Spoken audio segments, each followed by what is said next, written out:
আসসালামু আলাইকুম ওরহমতুল্লাহ ওবরকাতুহু। ব্রাদান ইসলাম, আশা করি আল্লাহর হুকুমে সকলে ভালো আছেন। আর সকলে ভালো থাকুন, সুস্থ থাকুন, একক আল্লাহর ইবাদত করুন, আল্লাহর সঙ্গে পরিচয় করুন, আল্লাহর সঙ্গে নিজের নসল, নিজের বংশকে পরিচয় করান, ইসলামের পরিচয় করান, নিজের সন্তানদের কাছে ইসলামের পরিচয় করান, আল্লাহর পরিচয় করান, দিনের পরিচয় করান। সকলের কাছ থেকেই আশা করি সঠিক শিক্ষা দিয়ে যান নিজের সন্তানকে। হর পিতার ওপর কিছু জিম্মেদারি থাকে, তার সন্তানকে তিনটে জিনিস দিতে হবে। হর সন্তান তার বাপের কাছ থেকে তিনটে জিনিসের প্রাপ্য, তাকে দিতেই হবে। একটা হচ্ছে সঠিক মা দিতে হবে। যদি মা সঠিক হয়, সন্তান সঠিক হবে। মা দিনদার হয়, সন্তান দিনদার হবে। মা মিথ্যুক হয়, সন্তান মিথ্যুক হবে। মা যদি কর্কশভাষী হয়, তাহলে সন্তানও কর্কশভাষী হবে। অনেকজনা বৃদ্ধকালে যে বলে যে আমার ছেলে আমাকে মেরেছে বা আমার ছেলে আমাকে দেখে না, এর কারণ হচ্ছে বুনিয়াদ ছোটোবেলাতে সন্তানকে অত্যাধিক মানে মানে তার অধিকার ছাড়া তাকে পদ দেওয়া হয়, যা তত তার ক্ষমতা তার থেকে যদি তার অধিকার দিয়ে বেশি দেওয়া হয়, তাহলে সে সেরকমই শিক্ষা প্রশিক্ষণ হবে। কেন? এর জন্য তার মা জিম্মেদার। মা যদি তার স্বামীকে সব সময় নিচু দেখায়, ওই ছেলে বড় হয়ে যে দেখছে তোমার মায়ে যেরাম করছে তার সঙ্গে সেরামই ব্যবহার করবে। এইবার ব্যতিক্রমভাবে দুটো একটা ঘুরে গেল, আল্লাহ ঘুরিয়ে দিল, সেই বিষয়টা আলাদা। তবে রাস্তাটা ওইটা যেটা তার মা দেখিয়ে দেয়। মা চূর্ণী হলে বেশি অংশ ছেলেরাও ওরকম ধরনের হবে বা সন্তানরা। বোঝা গেল তো? মা যদি মোবাইল ভক্ত হয়, সেই সন্তান ছোটো থেকেই তো মোবাইল ভক্ত হয়। মা যদি ভাবনী হয়, বেশি সাজ সিঙ্গার করতে ভালো হয়, তার সন্তানদের মধ্যে ওই ভাবটা এসে যায়। তবে ব্যতিক্রম আল্লাহ চাইলে দু চারটে অন্যরকম হতে পারে। ঠিক আছে?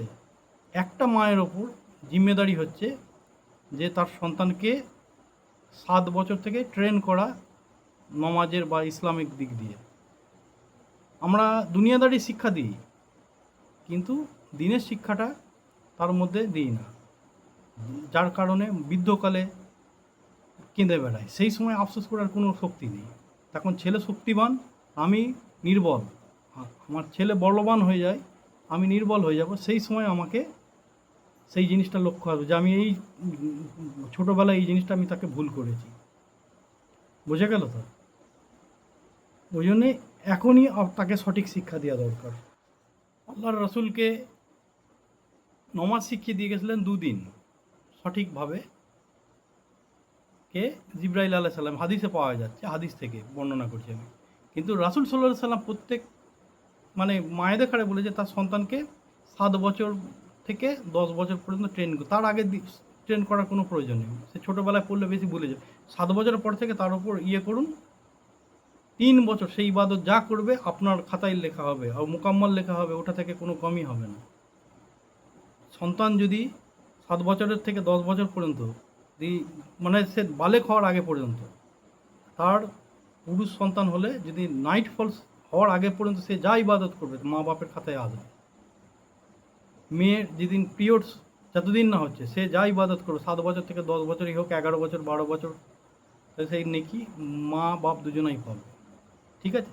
7 থেকে 10 বছর তাকে ট্রেন করুন, 10 বছরের পর থেকে তার উপর প্রেশার দিন নামাজ পড়ার জন্য। ঠিক আছে? নাহলে মুমিন হওয়া যাবে, হর ব্যক্তি মুমিন হতে পারে, কিন্তু মুসলমান হতে গেলে তাকে স্যারেন্ডার হতেই হবে, তাকে নামাজ পড়তেই হবে। আল্লাহ কয়েক জায়গায় বলে দিচ্ছে, হে মুমিনগণ, তোমরা মুসলমান না হওয়া পর্যন্ত মৃত্যুবরণ করো না। এর মানে কোয়ালিটি হচ্ছে মুসলমান আলাদা, মুমিন আলাদা। তো আমরা যেন সকলে মুসলমান হয়ে মরতে পারি, এই দোয়া করি। ছেলের 2 নম্বর প্রাপ্য হচ্ছে তাকে সঠিক নাম দেওয়া। বাপের নাম হচ্ছে ইসলামিক ধাঁচায় নাম দেওয়া সঠিকভাবে। নামের ভুল ভাল হলে দেখছেন তখন কি হচ্ছে। তো সঠিক নাম দেবেন, যে নাম আল্লাহ পছন্দ করে। আজকে যে এসআইআরের মাধ্যমে কিছু নামের কারণে গণ্ডগোল হয়েছে, কিয়ামতের দিন আল্লাহ বলে দেয় যদি এই নামের কারণে যদি ওখানে গণ্ডগোল করে, এখানে তো কোনো রকম তাকে ঠিক করা যাবে, ওখানে কি করবেন? কার কাছে যাবেন দরখাস্ত লিখেতে? কার কাছে আমি যাব দরখাস্ত লিখেতে আমার ছেলের নাম ভুল হয়ে গেছে? আল্লাহর ওয়াস্তে সঠিক নাম, যেটা ইসলামিক খাতায় আল্লাহ রাজি হয়ে যায়, এরম নাম রেখুন। পটল, ট্যাবা, টুলো এসব নাম রাখবেন না। ছেলের নাম সঠিক রাখবেন। বোঝা গেল তো? 3 নম্বর অধিকার হচ্ছে তাকে দিনের শিক্ষা ট্রেন করবে, প্রেশার দেন। এই 3টে শিক্ষা বাপের কর্তব্য হচ্ছে ছেলেকে দেওয়া। আর যদি এর মধ্যে আমরা 3টের মধ্যে যদি সঠিক না দিই, সেই ছেলে বড় হয়ে আমার ওপর যে কোনোভাবেই আমার ওপর টর্চার করবে, ও অপমানিত করবে, সমাজে আমাকে মারধরও করতে পারে। ব্যক্তিগত ঘরের ভেতর কে দেখে বসে আছে, বা সে ছেলে কোনোদিন আমার জন্য দোয়াও করবে না, আর মানে সে পছন্দই করবে না আমার হাজিরি যখন আমার ক্ষমতা কমে যাবে। ওই জন্যে সঠিক মা দেন, তাকে যেন সঠিক শিক্ষা দেন। 3টে জিনিস বলে দিলাম। তো এর আগে আমি 29/5/2026 নমাজের বিষয় নিয়ে পার্ট 8 বানিয়েছিলাম। ইনশাল্লাহ আজকে তারপর থেকে বানাবো, আপনারা জুড়ে থাকুন। তো আজকে কিছু আলোচনা করব, সেটা হচ্ছে যে ইসলামিক পরিভাষায় কয়েকটা জিনিসের নাম আপনাদের সামনে নিয়ে আসছি। যে তসমিয়া, ইসলামিক পরিভাষায় তসমিয়া কাহাকে বলে? সেটা হচ্ছে বিসমিল্লাহির রহমানির রহিমকে তসমিয়া বলা হয়, যার বাংলা অনুবাদ হচ্ছে পরম করুণাময় দয়ালুর আল্লাহর নামে শুরু করিলাম বা শুরু। ইসলামিক পরিভাষায় আউজ কাহাকে বলা হয়? সেটা হচ্ছে যে আউযু বিল্লাহি মিনাস শয়তানির রাজিমকে আউজ বলা হয়। এর মানে হচ্ছে অভিশপ্ত শয়তান থেকে সুরক্ষার জন্য আমি আল্লাহর কাছে প্রার্থনা করিলাম। হর ব্যক্তিকে সকালবেলা উঠে কমসে কম এটা 6-7 বার পড়া দরকার, বা কোনো মুসিবত এলে, কোনো সময় কোনো কিছু হয়ে গেলে, বা কোনো সময় ঝগড়াঝাঁটি হচ্ছে, সেখানে যদি এটা পাঠ করা দরকার। সেখান থেকে শয়তান থেকে সুরক্ষা পাওয়া অবশ্যই দরকার, চাওয়া দরকার। আল্লাহ সূরা ইয়াসিনের একটা আয়াতে বলছেন, ইয়া বানি আদামা আল্লাহ লাতা বুদুস শয়তান ইন্নাহুম লাকুম আদুউম মুবিন।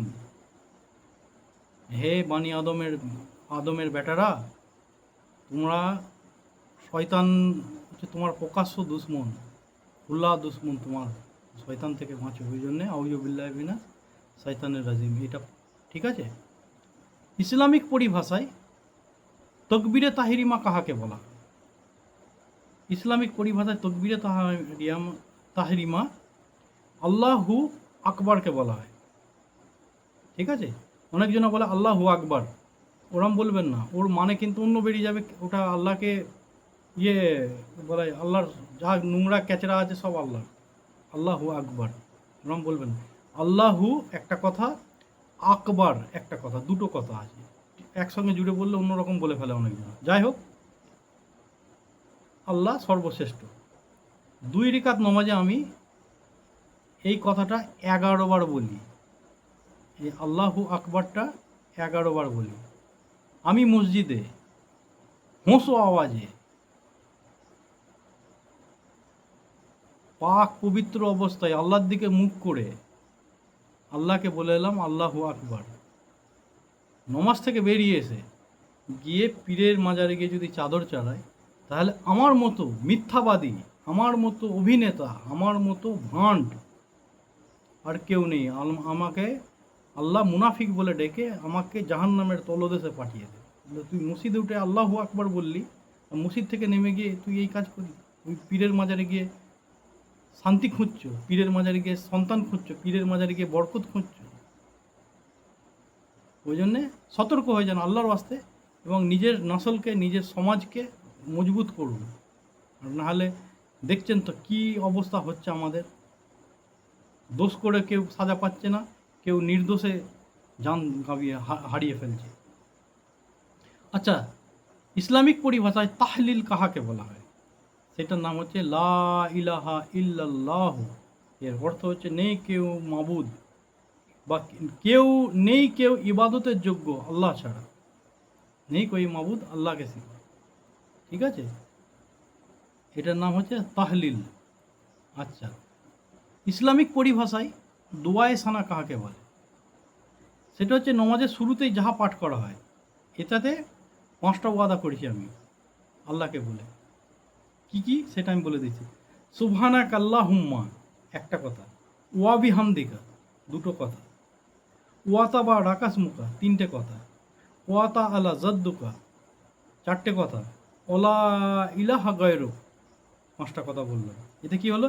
হে আল্লাহ, আমি আপনার প্রশংসা করি এবং আপনার হামদ মানে সানা পবিত্রতা ঘোষণা করছি। দুটো কথা বললাম। 3 নম্বর কথা কি বলছি? যে অতাবার আকাশ মুখা, এর অর্থ হচ্ছে যে আমি আপনার নামকে বরকতপূর্ণ মনে করি বা আপনার নাম বরকতপূর্ণ। ঠিক আছে? ওয়াতা আল্লাহ জদ্দুকা, আপনি হচ্ছে মহান, আপনার মহত্ব সব থেকে উচ্চ। আমার ব্যবসা নয়, আমার জিন্দেগি নয়, আমার দুনিয়া নয়, বা আমি নয়, আপনার মহত্ব সব থেকে উচ্চ। এরপরে যদি আমি ব্যবসার জন্য নমাজ ছাড়ি, বা আমার রোজগারের জন্য নমাজ ছাড়ি, বা আমার কোনো কারণবশত আলসির জন্য নমাজ ছাড়ি, ক্ষেত খলিয়ানের জন্য নমাজ ছাড়ি, আর আমি যদি এরম গিয়ে দুবাসানা পড়ি, তাহলে আমি মিথ্যাবাদ হয়ে যাব। ওই জন্যে সঠিক জিনিসটা জানুন আর সঠিক ইসলামকে আঁকড়ে ধরুন। এরপরের এর লাস্ট 5 নম্বর কি বলেছে? ওলা ইলাহা গয়রুক, এবং আপনি ব্যতীত কোনো উপাস্য নেই। এটা বললাম, স্বীকার করলাম, করে এসে ওই বললাম না, পীরের মাজারে গিয়ে শান্তি খুঁজতে যাই, এগুলো ছেড়ে দেন, আল্লাহর রাস্তায় ছেড়ে দেন, আল্লাহকে ধরুন। আমার আপনার দুশ্মন, আমি আপনার দুশ্মন নয়, না পীর আমার দুশ্মন। পীর কোনোদিন বলবে না যে আমার মাজারে এসো। বুঝা গেল তো? আমার জীবনে আমার বড় পীর হচ্ছে যার কাছে আমি ছোট থেকে বড় হয়েছি, সে হচ্ছে আমার মা। বোঝা গেল তো? তাহলে সেই পীরকে ছেড়ে আমি কোথায় যাব? দুনিয়ার কারো কাছে যাওয়ার প্রয়োজন পড়ে না, একমাত্র মায়ের কাছ থেকে। ঠিক আছে? তাহমিদ কাহাকে বলা হয়? ইসলামিক পরিভাষায় তাহমিদ কাকে বলে? সেটা হচ্ছে সূরা ফাতিহা, যাকে আলহামদু সূরা শরীফ বলা হয় বা আলহামদু সূরা বলা হয়, বা আয়াত, বোঝা গেল তো? 7 আয়াতের যেটা থাকে তাকে তাহমিদ বলা হয়। এটা হামদ আছে না, ওই জন্যে। ঠিক আছে? নমাজের তসবি কাহাকে বলা হয়? নমাজের মধ্যে তসবি আছে? হ্যাঁ আছে। সেটা কোনটা? সেটা হচ্ছে নমাজের মধ্যে থেকে রুকুরত অবস্থা যে বাক্য পাঠ করা হয়, সুবহানে রব্বিয়াল আজিম। সুবহানে রব্বিল আজিম নয়, সুবহানে একটা কথা, রব্বিয়াল একটা কথা, আজিম একটা কথা, 3টে কথা। এটা বলা হয়। আর আরেকটা হচ্ছে যে নমাজে সেজদারত অবস্থায় যে বাক্য পাঠ করা হয়, যে কালাম পাঠ করা হয়, তার নাম হচ্ছে সুবহানে রব্বিয়াল আলা। সুবহানে একটা কথা, রব্বিয়াল একটা কথা, আলা একটা কথা। আর সুবহান রব্বিয়াল কিছু বোঝা যাবে না। যে নমাজ তাড়াতাড়ির সময় অনেকজন এরম পড়ে, আমিও কোনো সময় পড়েছি, আল্লাহ যেন আমায় মাফ করে দেয়, তামাম উম্মতে মোহাম্মদীকে মাফ করে দেয়। ওই জন্যে আস্তাক ফেরুল্লাহ বললে নিজের গুনাহ মাফ হয়, নাস্তাক ফেরুল্লাহ বললে সমস্ত মানে জগৎবাসী যত উম্মতে মোহাম্মদী আছে, এখন উম্মতে মোহাম্মদী সমস্ত বা আল্লাহর সমস্ত বান্দার গুনাহ মাফের জন্য আমি বললাম। এবার আল্লাহ কাকে মাফ করবে না করবে সেই বিষয়টা আলাদা, কিন্তু যে একটা লোকের একটা গুনাহ মাফ হলে একটা নেকি দেওয়া হয়। তো আমি সকল লোকের জন্য আমি যদি গুনাহ মাফের জন্য আর্জি করে থাকি, হয়তো আল্লাহ কারো মাফ করলো না করলো সেই বিষয়টা আলাদা, কিন্তু সমস্ত নেকি আমার খাতায় একটা করে ট্রান্সফার হয়ে যাবে। ওই জন্যে নাস্তাগ ফিরুল্লাহ বলবে। ঠিক আছে? ইসলামিক পরিভাষায় ইক্তেদা কাহাকে বলা হয় বা কি? ইক্তেদা হচ্ছে ইমামের পিছনে জমাতের সঙ্গে নমাজ আদায় করাকে, আদায়কারী নয়, আদায় করাকে, ইমামের পিছনে জমাতের সঙ্গে নমাজ আদায় করাকে ইক্তদা বলা হয় বা ইক্তেদা বলা হয়। ঠিক আছে? ইসলামিক পরিভাষায় মুক্তাদি কাহাকে বলা হয়? ইমামের পিছনে যাহারা নমাজ আদায় করে বা নমাজ আদায়কারীকে মুক্তাদি বলা হয়। হয়ে গেল। আর একটাই বলবো, এটাই শেষ, মানে ভিডিও বড় হয়ে যাচ্ছে। ইসলামিক পরিভাষায় নমাজের জলসা আছে কি? হ্যাঁ আছে। সেটা কোথায়? সেটা হচ্ছে নমাজের ভিতরে 2 সেজদার মাঝে অল্পক্ষণ যে বসা হয়, তার নাম হচ্ছে নমাজের জলসা বা কাতাদাহা। দুটো জিনিস বলা হয়। তাসাহুদটা আলাদা, সেটা হচ্ছে আত্মাহিয়াতু পড়ার সময় যেটাই দুটো মানে 4টে সেজদা আছে, প্রথম যে সেজদা হয় তারপরে বসা হয়। বোঝা গেল তো? অল্পক্ষণ যেটা বসা হয় সেটাকে বলা হয় যে জলসা। এখানে কি বলা হয়? বসে থাকবেন না, একটা একটা কালাম পাঠ করবেন। সেটা আমি বলছি, যে বলুন যে আল্লাহু মাগফিরলি ওয়ারহামনি ওয়ারজুকনি ওয়াহাদিনি ওয়া সাকিন। এই কথাটা বলবেন ওই যখন জলসার সময়। সেজদা করলেন, সেজদা থেকে উঠে বলল আল্লাহুম্মা মাগফিরলি ওয়ারহামনি ওয়ারজুকনি ওয়াহাদিনি ওয়াসাকিন, দিয়ে আবার দ্বিতীয় সেজদায় চলে গেলেন। এই দোয়া পড়বেন আর জুড়ে থাকুন। এরপরে তিলাওয়াতি সেজদার বিষয়ে অনেক কিছু জানার আছে। আমার মা বোনেরা যারা কোরআন পড়ে তিলাওয়াতি সেজদা সম্বন্ধে অবশ্যই জানবেন। জুড়ে থাকুন আর নিজের মুসলমানকে বা নিজের ইয়েকে পরিবার মনে করে এটা শেয়ার করুন, যাদের কাছ পর্যন্ত আমি পৌঁছাতে পারি না আপনি পৌঁছে নেকি কামে নেন। আল্লাহ হাফিজ। জুড়ে থাকুন, সুস্থ থাকুন, ভালো থাকুন, সতর্ক থাকুন, শান্তিতে থাকুন, এই দোয়া করি।